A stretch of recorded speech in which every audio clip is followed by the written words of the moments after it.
podcast is part of the Sports Social Podcast Network. Geico asks, how would you love a chance to save some money on insurance? Of course you would. And when it comes to great rates on insurance, Geico can help. Like with insurance for your car, truck, motorcycle, boat, and RV. Even help with homeowners or renters coverage. Plus, add an easy-to-use mobile app, available 24-hour roadside assistance, and more, and Geico is an easy choice. Switch today and see all the ways you could save. It's easy. Simply go to geico.com or contact your local agent today.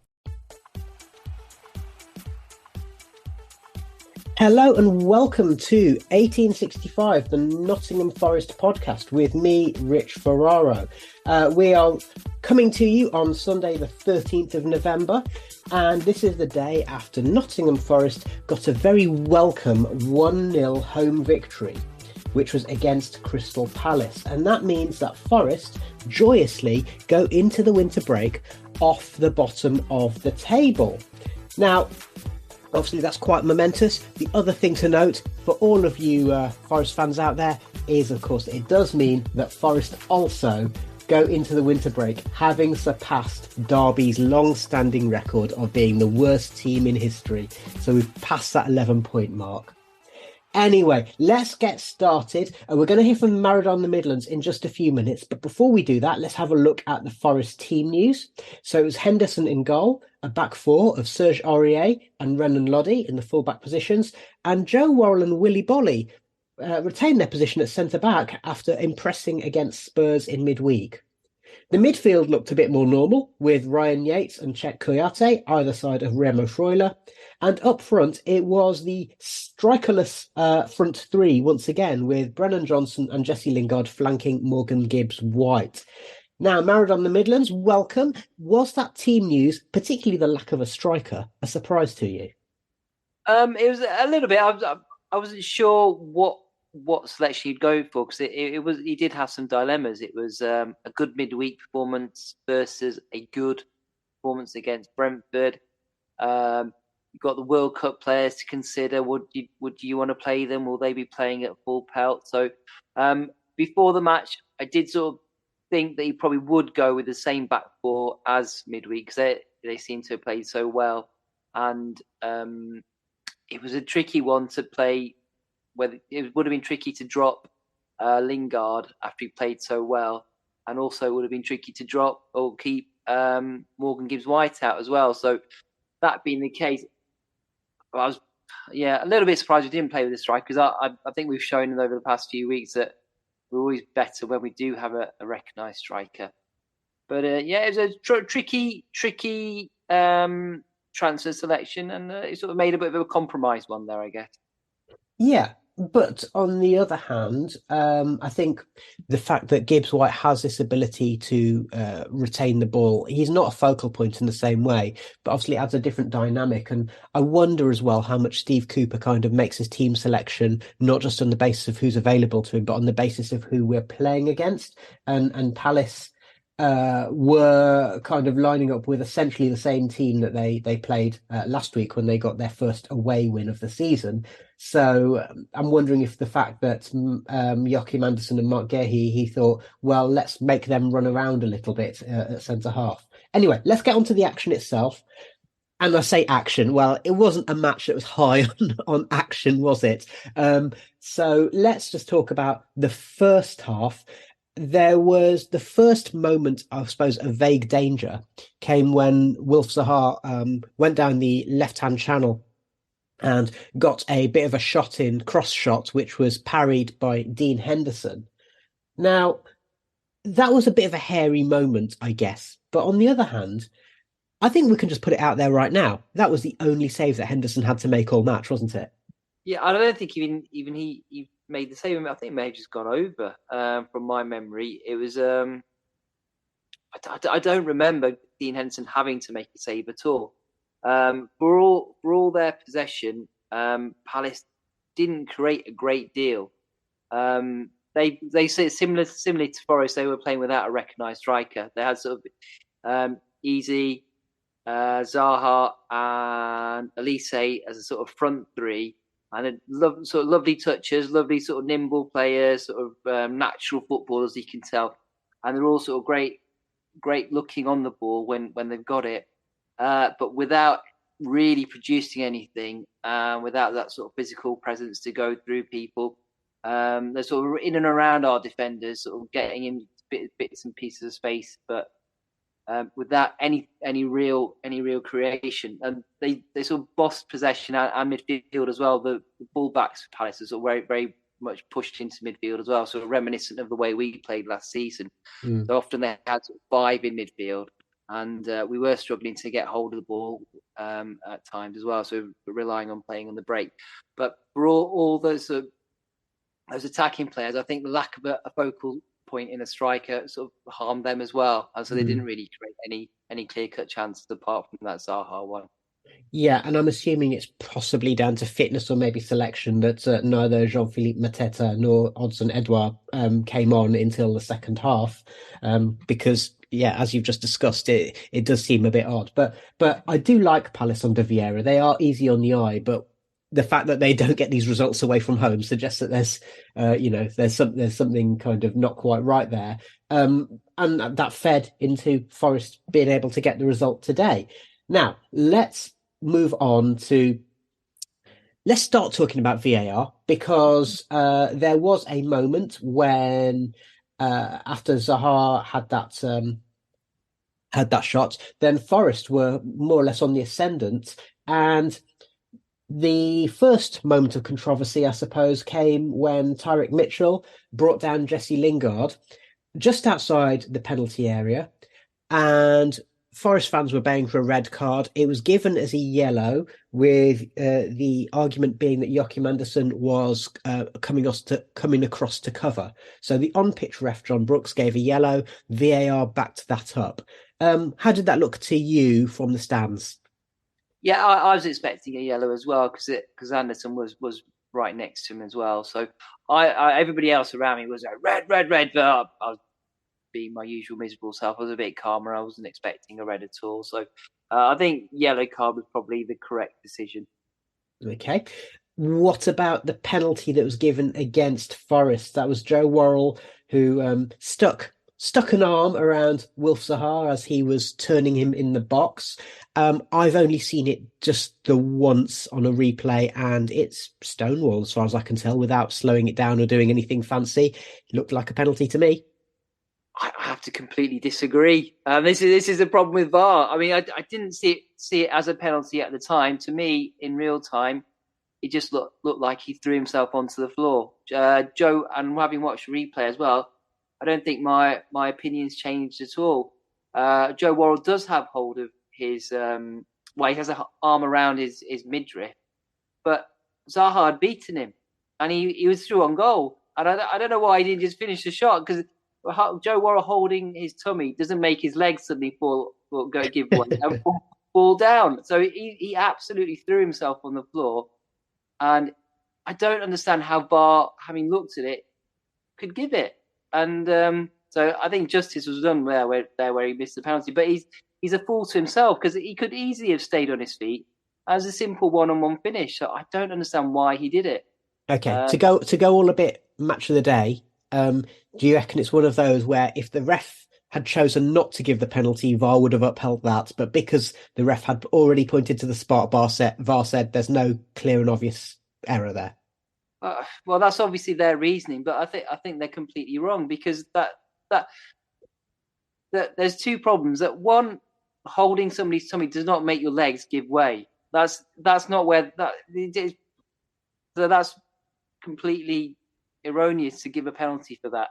And it's the whole notion of a penalty, that the punishment doesn't fit the crime anymore. When we first started watching football, you had to properly kick somebody really, really hard. Even a foul sometimes weren't given as penalties, and the punishment now far outweighs the crime. I mean, you could have an example of like a player sort of running away from goal, out of the box, and he's just sight his touch and he falls down. How is that equivalent to a free shot on goal, which should be as good as a goal? So if they're gonna use VAR to give penalties, they've got to make sure that the threshold's higher, because the punishment doesn't fit the crime anymore. Because that would have been such a sucker punch for Forest, because we we looked the better side in that first half, despite Palace having the possession. And for just one act of Zaha throwing himself on the floor just because Joe Worrell was touching him, it could have lost us the game. And it would have, after last week as well, it would have felt like such a complete injustice for that to happen. And it's not right. The authorities need to look at this. But you can't just give away penalties. These crimes are not worth a free shot on goal. Okay. So if we just, I don't want to dwell on last week, but if we just think about the penalty that was given against Forest last week, the argument is also that contact in itself does not necessitate a penalty because it is a contact sport, and so therefore the fact that Henderson touched the ball first, there was contact with Johan Wissa's shin, but Wissa, again, as Baz said in his match report, you look at players' reactions. Wissa wasn't expecting a penalty to be given. In this case, Zaha goes down and then turns screaming with a wide-eyed face to the ref, which is something we've seen on Match of the Day many, many times over the years. So would you say that there's a parallel there? If there's contact, it doesn't necessarily mean that you have to go down and thing. But then on the other hand, if there's contact and you don't go down, no one gives you anything. Yeah, but I mean, you should only go down if they're actually making you fall down. There's nothing wrong with contact. I don't know how we've got to this point where contact. When we were kids, we were told it's a contact sport. We don't want to go back to the days where you sort of get a defender going right the way through the back of an attacker and to get the ball, but you've got to have a little bit of contact. It's just turn into like ballet or something. I don't know, but you have more contact in ballet, I guess, than this. So these are big, strong lads. Somebody just touching you does not make you fall down. If that was true, just walking down the street, we'd have like 50 people sort of falling over every time somebody brushes past them on a busy high street. It doesn't happen. I tell you what, the Verve's video for Bittersweet Symphony would have been like Skittles, wouldn't it? Okay, so just to bring that back, so was Wazza naive in having his arms around Zaha in the box, though? He did have one or two hairy moments where you thought, oh, this is why he's not been playing. He just 99% of the time he looks solid, he looks good. It's just that bit of where he's a bit immobile, and he just gets caught out a little bit, and then he's a bit rabbit in the headlights. He sort of panics. He just looks a little bit cumbersome at times. Yeah, and that's the reason why he got dropped initially, and that's why he maybe won't get his place back automatically after the World Cup, because he just that once or twice in the match he will get caught out, especially by sort of more nimble players. Okay, so as you said, the penalty was missed.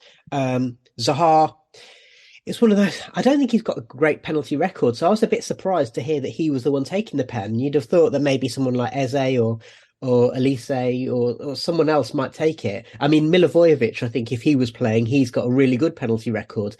But Zaha took it, and it's a classic thing. If you're going to try and side foot it and send the keeper the wrong way, which he did, then if you don't hit the target, what's the point? Yeah, but yeah, it was a pretty terrible penalty. But I think he's just obviously such a dominant character in that dressing room. I don't think anybody's got the stones to go up to and say, no, I want to take it. It's got to come from the manager. And I think at the moment they're just trying to keep him sweet because his contract situation is running down. So they don't want to rock the boat too much. And they sort of, you have to treat him with kid gloves, I think. Well, that falls very much into the realm of somebody else's problem, though, doesn't it? So let's move on. Just a little note about the officials. In the incident which saw Tyrick Mitchell get his yellow card after fouling Lingard, he was down injured for 3 minutes, and the officials put up the board at the end of the first half saying 1 minute of stoppage time. And I believe that there was basically widespread laughter around the entire ground. Yeah, it was met with derision, but I mean, I wasn't too displeased because I think at that moment we did need half time. We were looking a little bit shaky, and I for one was saying, well, that's a good thing for us. We need to get in and just regroup now. But yeah, and then I did also mention that if we're winning in the second half, it'll hold up 6 minutes or something, which happened as well. Yeah, okay. So we got into halftime, we regrouped. Do you think that they successfully did that? Forest look a little bit more composed at the start of the second half? Yeah, they did, and they came out with more of a sense of purpose. I felt a bit more aggressive in the tackles. Mm-hmm. We were sat off them quite a lot in the first half, Yeah. so a bit more aggressive, a bit more pressing, and it paid off. We had quite a few sort of breaks where similar to the Liverpool game, where we were sort of making use of that space that they were leaving sort of in the back line, and getting sort of shots off and creating chances. Okay. Talk us through what happened with the goal, because it, uh, I mean, it sounds like a bit of a hot mess, but in the end, it seems as though the correct decision was reached. What do you think? Yeah, I mean, I was baffled as to why they were checking the VAR initially. I didn't see anything wrong with it in real time. It looked like a pretty clean goal. Initially, I thought maybe it's because the Palace player was down on the side of the pitch. But that I was confident that wasn't a foul, having seen the challenge. It wasn't a foul. And then I couldn't see where there was an offside. There's somebody near us listening on the radio saying, "Oh, they're saying it's a clear offside." And I was saying, "I didn't see an offside at all. How is it a clear offside?" And then, but thankfully, justice was done. So presumably you've seen now that it was pretty tight. Morgan was level. It was actually Mark Gahey's back foot that's played him onside, but onside he was. Now, again, I like to feel I want to try and be consistent with my position on these things. I think in those ones, the millimeter offside decisions, you give the benefit of the doubt to the attacker. So in that sense, I was pleased, but let's not deny it. I was pleased because it went our way.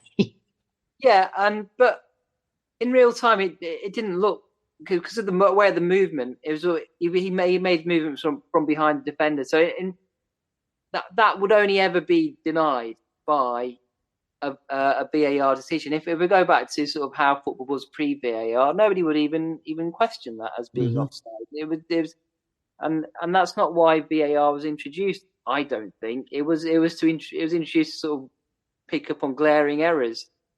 So I think justice was done. We deserved that goal. It was a good bit of play from Brennan Johnson. It was sort of culmination of a good period of play, and we were looking dangerous. We were playing some nice touches. Morgan Gibbs White and Yatesy and everybody was sort of driving on forwards, and I think we deserve that. As another sort of contribution from Aurier as well on that right hand side, who's Mhm. sort of got in sort of maybe half a dozen really peachy crosses again from that right side, Yeah. and just looks better with every game. It's I know some people weren't happy when he signed, saying, "Oh, he's over the hill," and Tottenham fans always used to sort of criticise him, but he's looked like a class player for us so far. Okay. Let's move on. There's one other VAR moment, and possibly, I mean, if I was a Palace fan, I might grumble about it. We'll find out in a bit, I suppose. But Ryan Yates had a tackle which he got a yellow card for, which was after a foul sliding challenge on Jeffrey Schlupp. It was a yellow card. VAR looked at it, and VAR said, "Nah, no further action required." They looked at it very briefly as well. Did you see that? Did you have any thoughts? I did, yeah. A yellow card was a correct decision. When it came up as a possible red card, we were like, "What?" It was just a tough challenge, and he got it slightly wrong. That's a Mhm. yellow card. Never a red card. Okay. Yeah, fair enough. Okay. Now, it's worth pointing out that really, um, with one exception, that was just about it in terms of goalmouth action. There was a moment relatively late on, I guess, when um, Forest did create a chance where the ball came out to Jesse Lingard about 15 yards out, and he tried to bend it into the far post, but he missed. I think he obviously looked really annoyed that he didn't get it on target. And a player of his caliber, you'd expect him to get it on target, especially having finally broken his duck for Forest. But Lingard had a good match again, didn't he? Yeah, it wasn't as sort of spectacularly impressive as it was against Tottenham, but yeah, it was okay. He did all right. His first half he was a bit quiet, but second half he sort of got involved a bit more, and it was sort of involved with the chances we created, and then that chance does go. I mean, we've been saying it sort of throughout the season. He goes down in another one as he's got to score there. As a Premier League team score those chances, and for him not to hit the target, it was a bit of a body blow. I mean, we were all expecting, well, you know what's going to happen now. They're going to go up at the other end and score and make us regret that. But thankfully, that didn't happen. But he played all right. It was, again, as I said at the beginning, I felt we missed that sort of focal point of a striker. People were calling for Sam Sturridge, or Sam Surridge rather. There's no T there. And I think when he came on, it improved things for Forest. He's got good energy, a bit more of a presence about him. I'll put my neck out and say I don't think Morgan Gibbs-White and Jesse Lingard should necessarily play in the same team. I always think it's a one or another situation there, and that will involve some tough selections at times. But I just think for the betterment of the team, that's what should always happen. But we got through it yesterday, and when we played well, we got 3 points. The 1865 Match Report. Unwrap the deals at Burlington. Find everything you need this holiday, like gifts for everyone on your list. Get more merry without spending more money, because there's always wow brands at low prices at Burlington. Clothing, jewelry, toys, and more arrive all season long, and all up to 60% off other retailers' prices every day. Head to your Burlington to find deals on gifts today. Burlington. Love the gifts. Love the deals. Styles and selections vary by store. You're listening to 1865, the Nottingham Forest podcast. Welcome back to the 1865 Match Report. Now it's time to get a view from the away end, and we're going to hear from Jim from the 5-Year Plan podcast.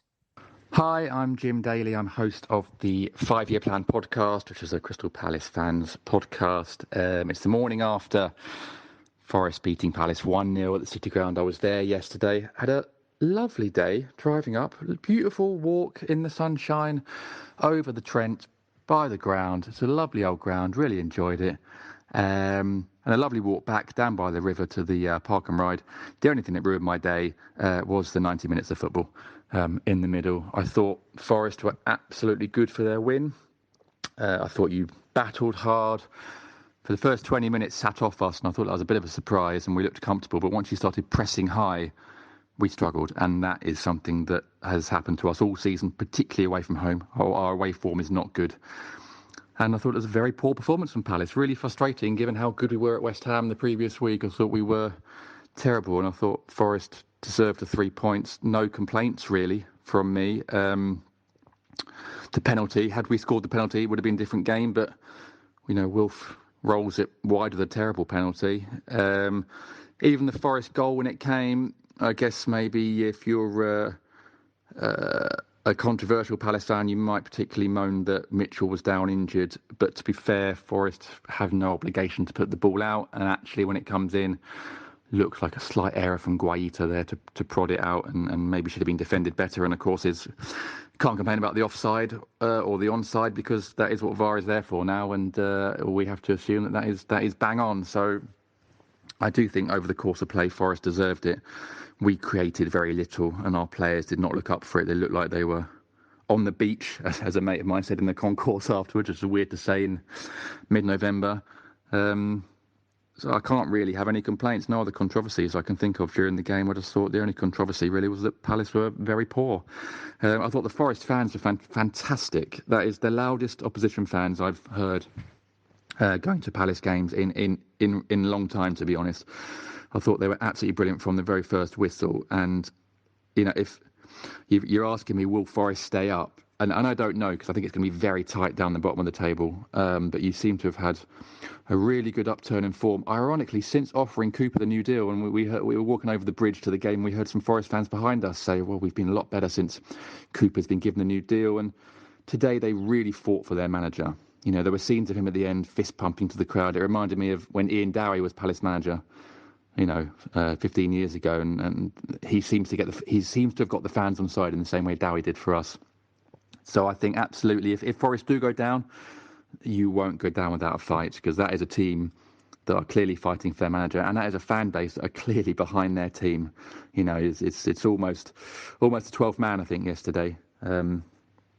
Actually, if I can moan a little bit, I might even say 13th man, because I do think the referee, Mr. John Brooks, I don't normally look his name up, I thought was not brilliant, a little bit inconsistent, and there was a few fouls on Palace players.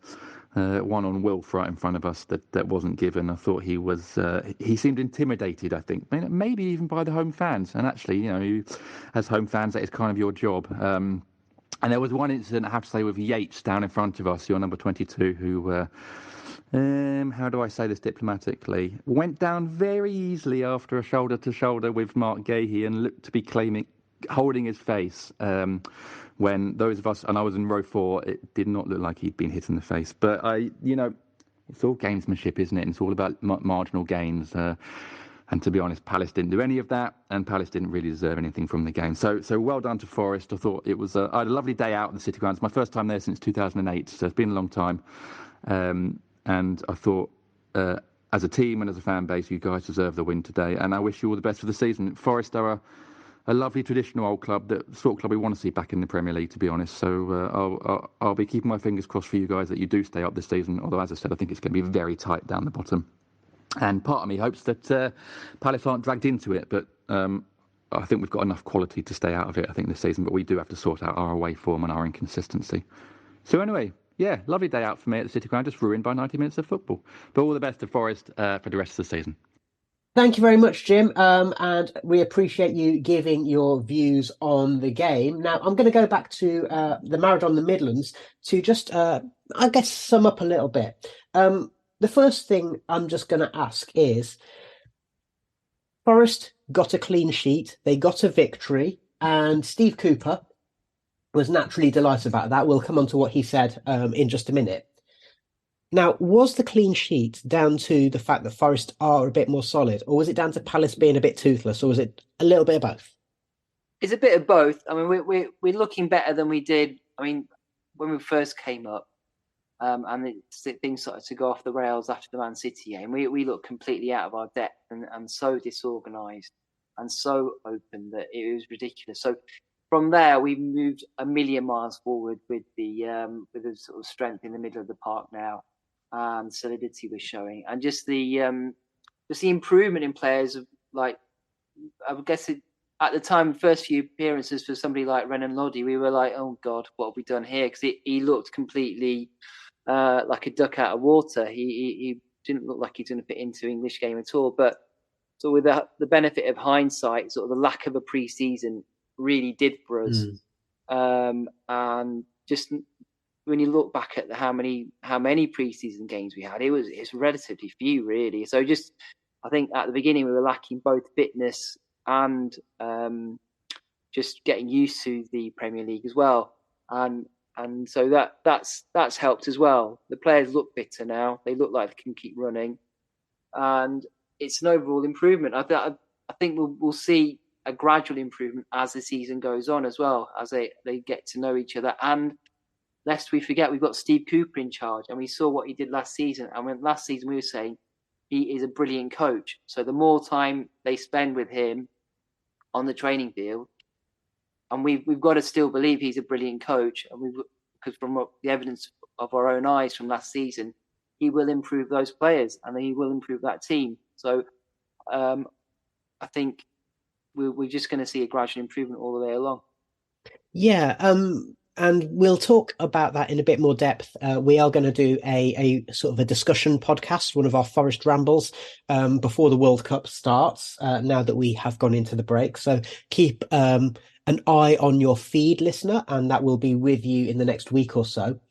You mentioned Steve Cooper's thoughts there. He said that he's really pleased and it's great to get the win going into the winter break. And he said, we've had a really good week. We got let down against Brentford with some of the decisions that went against us. So for the players to respond as they did with the performance and results that we've had is really pleasing.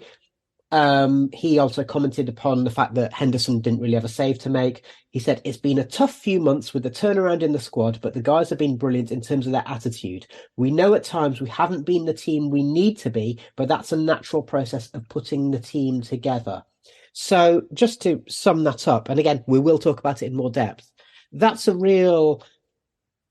It shows that Forest did the right thing by not dispensing with Cooper, whether that was by luck or by judgment, and by giving him the new contract, doesn't it? It does, yeah. I mean, it would have been so easy for them to sort of follow their usual pattern of getting rid of managers quickly, but I'm so glad that they didn't do that. It was, he had proven himself last season, and he deserved that chance. He deserved that chance to give it a good go, and thankfully they showed a bit of sense, a bit of a bit of compassion to see the situation where they've got all those players coming in. They've sort of realised that we have given him a really tough job, and thankfully it's paying off for us now. Great. Okay, just one little line on the match itself. Forest had 31% possession, but Palace didn't have a shot on target. Is that something that is acceptable if we're planning to stay up this season? Yeah, I mean, I think we're going to not have the least amount of possession almost every game we play this season. That's what happens when the other team have got better players than you, and more or less every team in the division has got better players than us. So I'm not bothered by that at all. We've got the better coach, and so we'll use our coaching and our organisation to beat these other teams.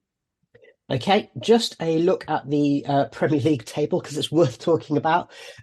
So Wolves are bottom, 15 matches played, 10 points. Southampton are in the next place with 12 points from 15 matches. Forest have a significantly worse goal difference. They've got minus 19, but they've got 13 points from 15 matches in 18th position. Then we've got Everton and West Ham. Above that, we've got Aston Villa and Leeds on 15 points.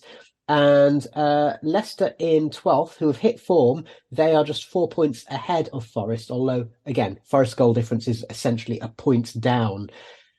So all of a sudden, the table is looking a little bit better. And last thing I want to talk about today, Maradona on the Midlands, is that privately in our group chat, a few weeks ago, you were bemoaning the idea that Forest might not get past Derby's record as the worst team in history. And we have surpassed that when we're not even halfway through the season. So how does that make you feel? Yeah, very much relieved and happy with that. At that point where we were sort of being battered every week, it did look like a long way off. Yeah. I guess it's a lesson life for all of us that even at the darkest hour, all you've got to do is put one foot in front of the other and keep going. And remember, at least we're not Derby. Well, at least not Derby, and it's just a matter of keeping the table ticking over. I mean, I don't mind us losing the odd game here and there, as long as we're picking up points in other games. So a point here, a win there, that's fine. That'll keep us up. It's when you go sort of 4, 5, 6 games without picking up anything, that's when you're in serious trouble. So if it means just grinding out 0-0 draws here and there, just to keep the table ticking over, picking up those points, that's absolutely fine. And that's I expect we will hopefully do that through those dark winter months when we come back from the World Cup. Just we've got some tough away matches, tough away games against some big clubs, but I don't know. Maybe it's the post-win optimism speaking here, but I don't think we should write off our chances at Old Trafford or against Chelsea when we come back. I've got a sneaky feeling that we could get something out of those games.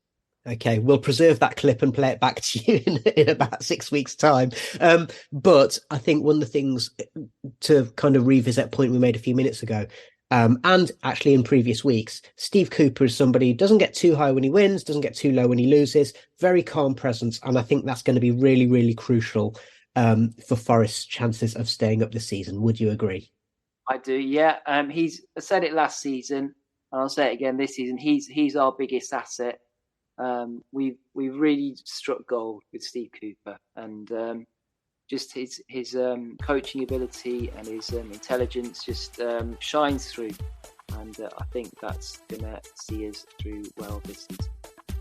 Brilliant. And we shall end it there. So thank you very much to the Maradona the Midlands. Thank you to Jim from the 5-Year Plan podcast.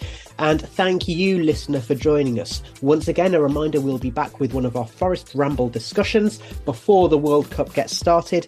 And we want to say thank you very much for joining us today. We'll be back soon.